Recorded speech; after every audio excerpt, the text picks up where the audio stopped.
Hello po, good afternoon po. Welcome to my channel, is the Farmer's Daughter. Ngayong araw po, mga kaibigan, ay ipapakita ko po sa inyo kung paano gumawa ng hopya. Ang ipapalaman ko po ay spring onion or 4 lengths bevel. Ang mga kakailanganan natin po ay 4 na tasang flour, normal flour, 2 tasang asukal, that is washed sugar or normal sugar, 1 tasang oil, yung normal lang na oil or vegetable oil, 4 na pirasong spring onion, at saka 6 na blatter type, 6 kapak. Isusulat ko naman po mamaya sa yung ingredients sa baba ng film ko. Okay, let's do it. Ito pala ay itong ay tatanggalin po ito. Pakita ko sa inyo mamaya. Hugasan ko muna siya. Guys, ito po ang ginawa ko sa spring onion or 4 lengths bevel. Tinanggal ko po yung mga green kasi hindi yun pwede ihalo dahil kung ihahalo nyo pati yung green is ang labas ng palaman is mapait. Mapait po siya ng konti. So at saka ngayon ay iwain siya ng ganito.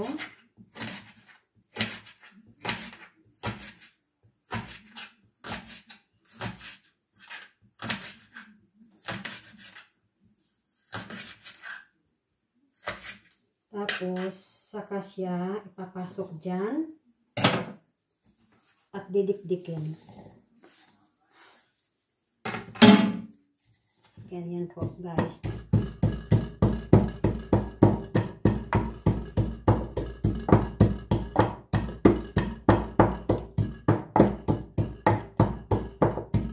So, papakita ko yan sa inyo mamaya pag natapos. So guys, hindi ko dito dinikdik yung 4 lengths bevel o spring onion dahil matagal. Ay ako'y nakapag-experiment din naman uli.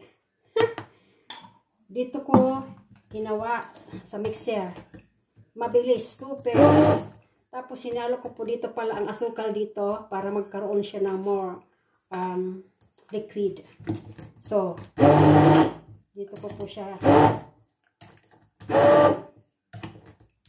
inano yung spring onion. At ang bilis. Super bilis. At hindi kailangan ng maraming lakas. At ayan po, papakita ko po sa inyo.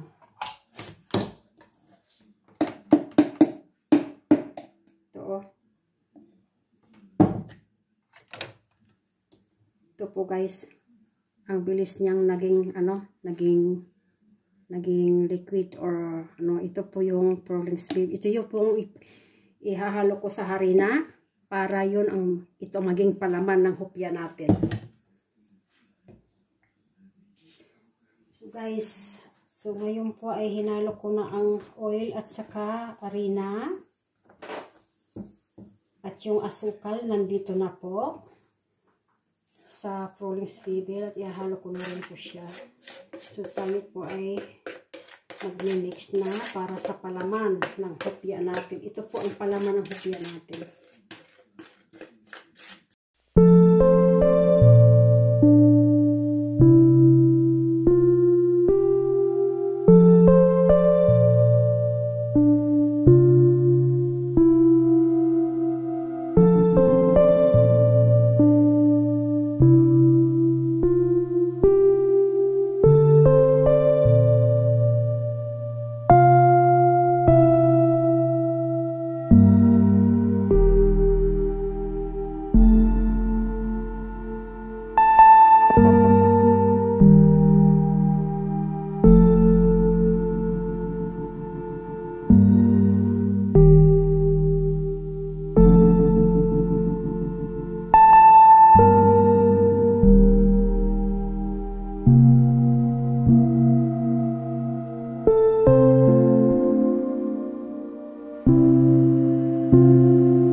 Depende yun sa kung anong kalaki ang gagawin yung hopya.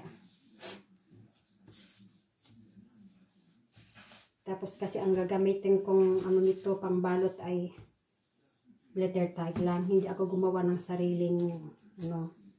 Kasi yung kasi ang mabilis.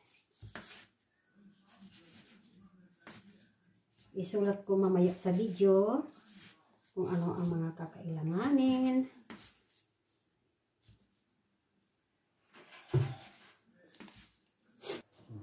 So guys, ito na po. Kanina pa ako nag-start.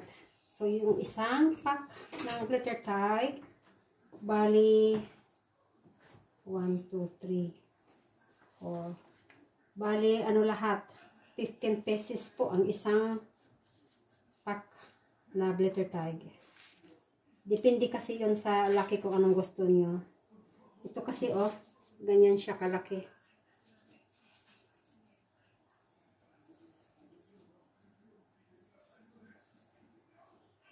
Maganda din itong pang negosyo nyo guys.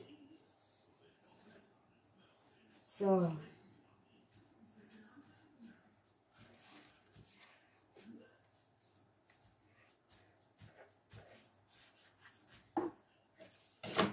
bali 15 siya lahat. So, ito po yung matitira pang palaman.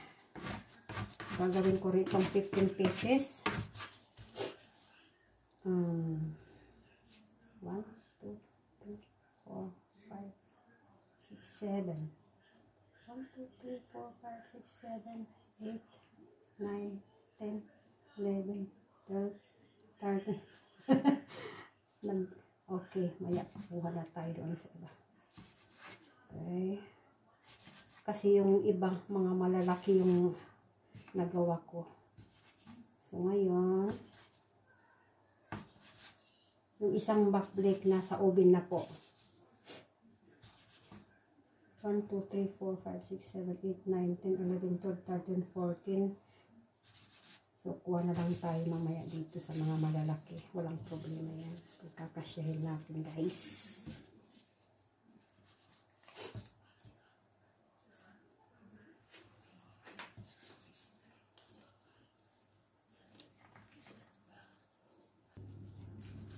So, guys, you see? Nagkasya din.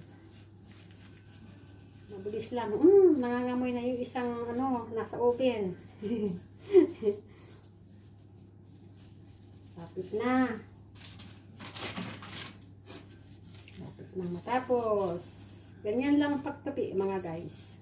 Mabilis lang siya. So, talagang mabilis. Oops, mabilis lang siya as in. Good.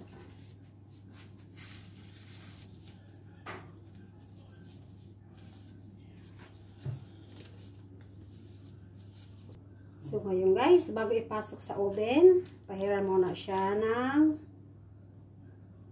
itlog na isang pirasong itlog ang inano ko dito. Tapos, pahiran siya bago ipasok sa oven.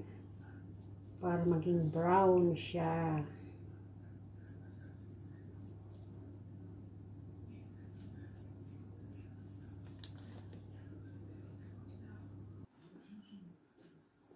So guys, ito na po ang finished product natin. Hopya.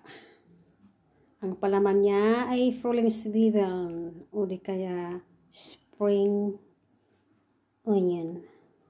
Tikman kaya natin. Tikman natin.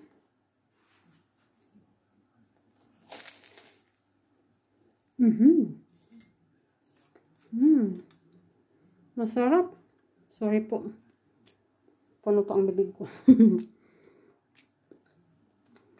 Okay guys. Dito ko na lang tapusin ang video na ito. Salamat po sa panonood.